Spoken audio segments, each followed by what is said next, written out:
பிள்ளைகள் எல்லாரும் எப்படி இருக்கீங்க? எல்லாரும் நல்லா இருக்கீங்களா? கர்த்தர் இன்னைக்கு கொடுத்த வேத வசனம் மத்தேயு 25ஆம் அதிகாரம் 6-7 வசனம். நடுராத்திரியிலே இதோ மணவாளன் வருகிறார், அவருக்கு எதிர்கொண்டு போக புறப்படுங்கள் என்கிற சத்தம் உண்டாயிற்று.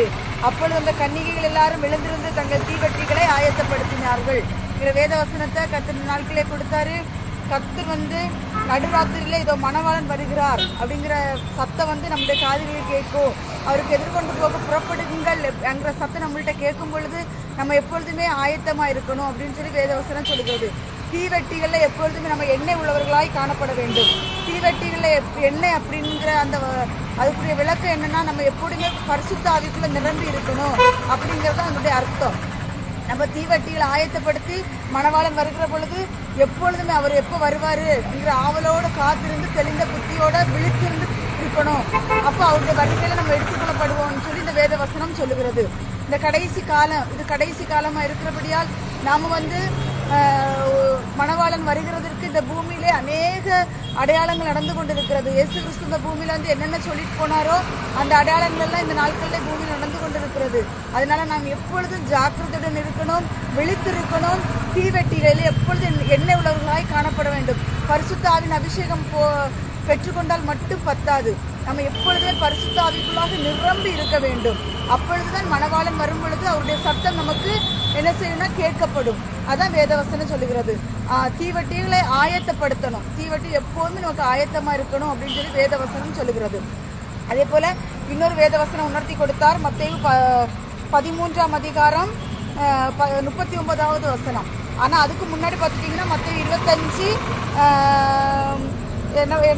10ஆம் அதிகாரத்துல அப்படியே அவர்கள் வாங்க போன போது அவர் நிறைவேற்ற தீவட்டியில எண்ணெய் கிடையாது. தீவட்டி இருந்துச்சு, ஆனால் எண்ணெய் கிடையாது. அப்போ மணவாளன் வருகிற போது அவங்க என்ன பண்ணிட்டாங்கன்னா தீவட்டிக்கு எண்ணெய் வாங்க போயிட்டாங்க. அப்போ கதவு அடைக்கப்பட்டது. மணவாளன் வந்துட்டாரு.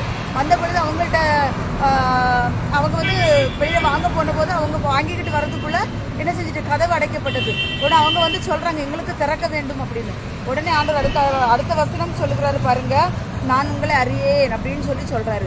அதனால நான் உங்களை அறியேன்னு சொல்லி ஏசப்பா நம்மளை பார்த்து சொல்லாதபடிக்கு நம்ம எப்பொழுதுமே என்ன செய்யணும், தீவட்டியில் எண்ணெய் உள்ளவர்களாய் காணப்படணும். மத்தேயு 13ஆம் அதிகாரம் 39வது வசனம்.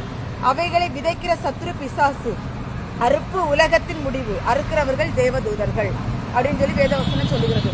நம்மளை கடைசி நாட்கள்ல இந்த பூமியில கோதுமை மணியானதும் களைகளும் சேர்ந்து என்ன செய்யணும், ஆலயத்துக்குள்ள கிடக்கும். அந்த களைகளை தேவன் என்ன செய்வார்னா தேவதூதர்களை கொண்டு அறுப்பார்.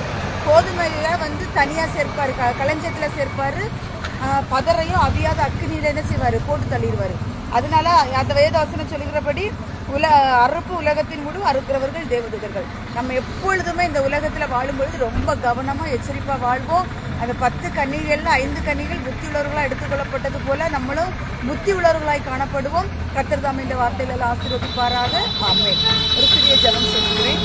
பரிசுத்த ஆவியானவரே, ஸ்தோத்திர ஆண்டவரே, இந்த நாட்கள் புத்தி உள்ளவர்களாய் காணப்பட வேண்டும். தீவட்டிகளை எப்போதும் எண்ணெய் உள்ளவர்களாய் காணப்பட வேண்டும் என்று எங்களுக்கு போதித்தீர். உமக்கு ஸ்தோத்திரம் ஆண்டவரே. கர்த்தாவே, நீர் எப்பொழுது வருவீர் என்று எங்களுக்கு தெரியாதப்பா. நீர் வரும் பொழுது நாங்கள் எப்பொழுதும் ஆயத்தமாக இருந்து தீவட்டிகள் எண்ணெய் உள்ளவர்களாய் காணப்படணும்ப்பா. நாங்கள் ஆண்டவரே ஏசப்பா புத்தி உள்ளவர்களாய் காணப்பட வேண்டும். தகப்பனே, இந்த வருகையில நாங்கள் எடுத்துக்கொள்ள படணும் ஆண்டவரே ஏசப்பா.